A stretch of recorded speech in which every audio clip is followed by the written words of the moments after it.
Hello everyone and welcome back to Make the Music. Today we're getting into some Christmas content. Finally, Trans-Siberian Orchestra is one of my favorite bands. Even before I started this channel, I was doing Trans-Siberian Orchestra covers, so I'm very excited to cover the song Christmas Eve Sarajevo 1224, an absolute classic.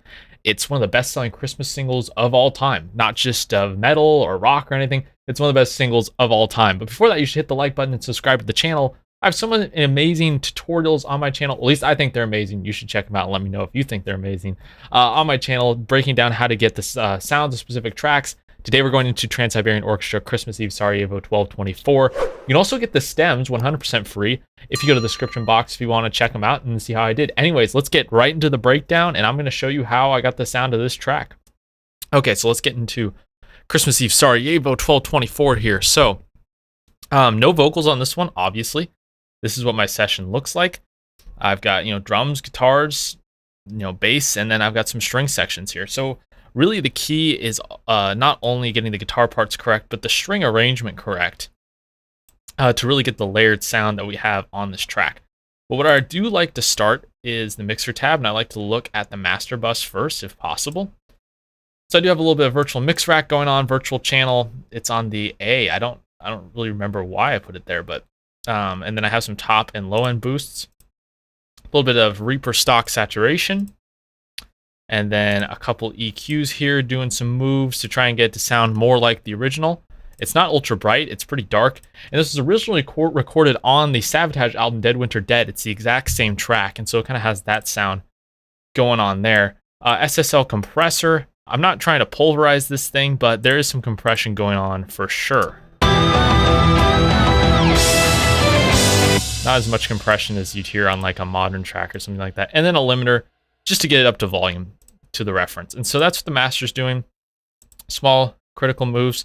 Superior Drummer 3 is my drum choice here, drum library of choice. No snare on this track. I do have a TSO kit, but there's no snare on this track. It's mostly toms and kick and some overheads.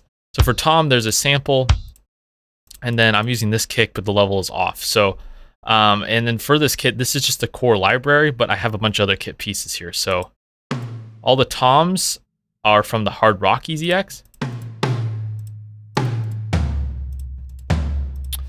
And the overheads, I think, are just stock for the Superior Drummer 3 kit. Yeah, so nothing crazy with the drums. You can honestly get this sound with the core library. You probably wouldn't even need the Hard Rock toms. I just threw them in there because they sounded good to me. And I have a little sample going on in the kick, but it's a pretty simple kick sample there. The drums sound like this. I didn't really have to do much.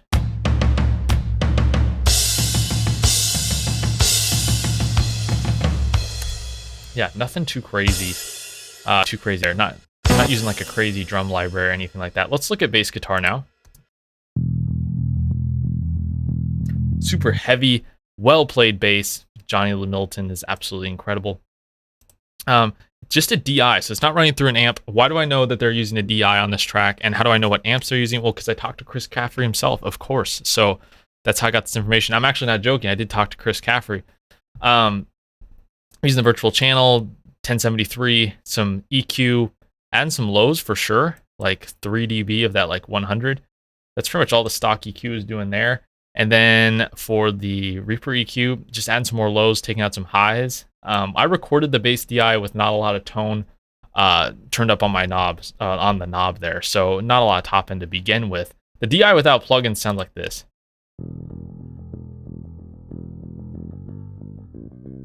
Yep, and that's a bass DI. A multi-band to bring in those low notes. The CLA 76. Now it's doing quite a bit of compression, and then EQ finally at the end. I'm taking out a lot of low lows.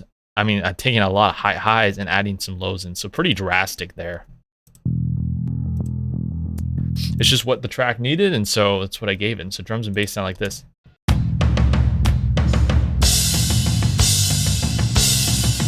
Pretty steady rhythm section there, if you ask me. Now let's look at the electric guitars. These are the rhythm electric guitars. Pretty dark, pretty growling. I love the sound of them on this track in particular. Before I get into like exactly what I'm doing on the bus, I'm using Bias FX2. This is my Christmas Eve and Other Stories preset. These are the amp settings. I can post that to the tone cloud. I'm using a drive pedal, and that's an amp matched tone there for Christmas Eve and Other Stories. And without my plugins. And then what it needed some EQ, low mids in particular, and then I got rid of some of like the high highs there. And then a little stereo enhancer. I don't often throw these on guitars, but it seemed to work. So if I take the plugins off, a little too fizzy without the EQ. With the EQ, just really brooding and dark. Absolutely love it. Now let's get to that intro clean part, that famous intro clean part everyone loves. Everyone recognizes this part. What I used actually was ToneForge Guilty Pleasure, and because the way ToneForge stuff is, I actually wasn't able to get it on the machine, so I had to bounce it down, but it was just an EQ and then ToneForge Guilty Pleasure on a clean setting.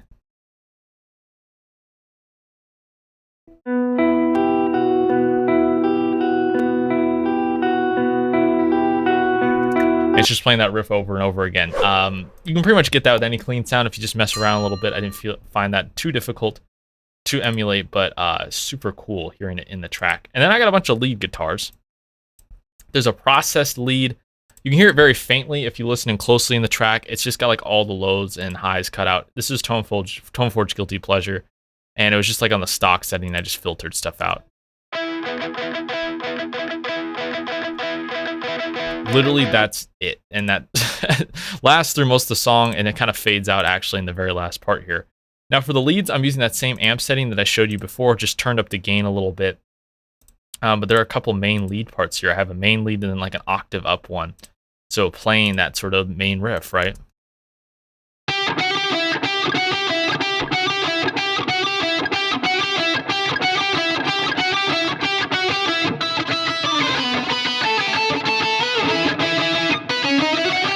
The key here is just strategic layering to get both parts to sound good.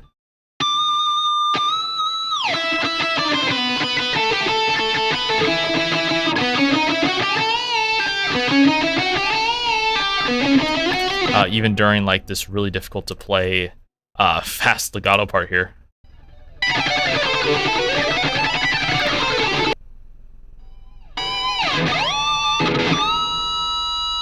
The key was just having sustain and power there, and in terms of processing, some EQ taken out a notch here, a little bit of compression, and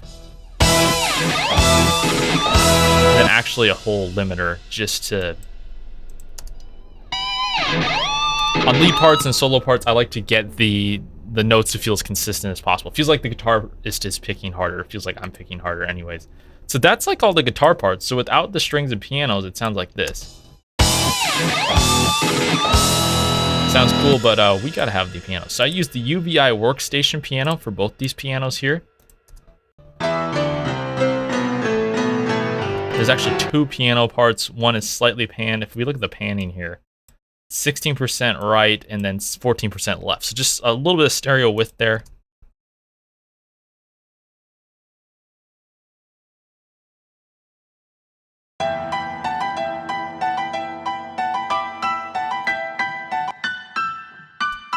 So yeah, that piano just playing a little bit of the flourishes there, and this one playing the main part.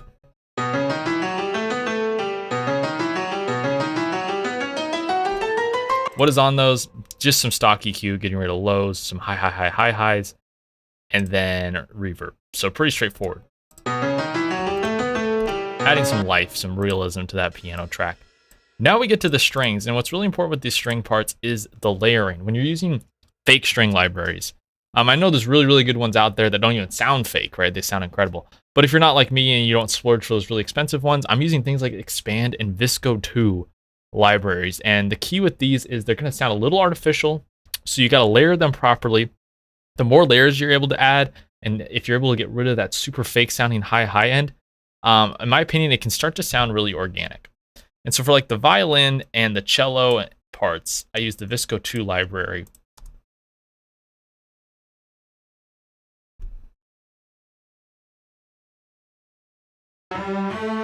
Like everyone knows that famous cello part.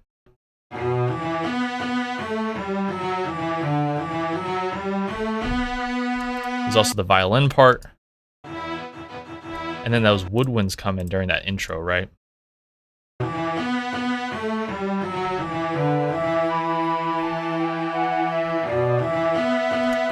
So that's what I did for those. Visco also has a tubular bells library that I used for the bells on this track. And for all the strings, it was all expand patches, just like the lead strings patches, the staccato patches. And really what was key here is the layering. So I have a lead string here.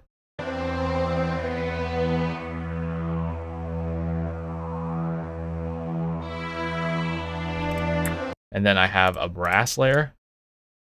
They don't sound very real on their own, but if you layer them together, believe me, they sound just fine. Let's get some lower octaves, or oh, excuse me. That's just a lead string again. I have an orchestra hit. Left and right for a little stereo spread. A lower strings layer. An even lower one, so that one's a low octave, and then a staccato one.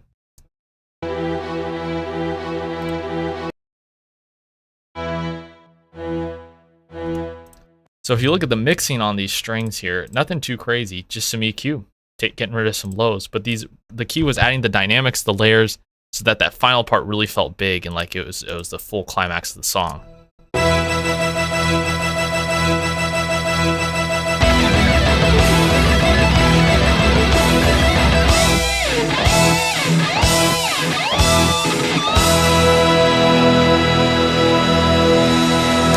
So there you go, there's my breakdown of Christmas Eve Sarajevo. Let me know, how does it sound? I'm not going to do a full playthrough since I actually redid the whole song. I'm going to give you the last 30 seconds or so.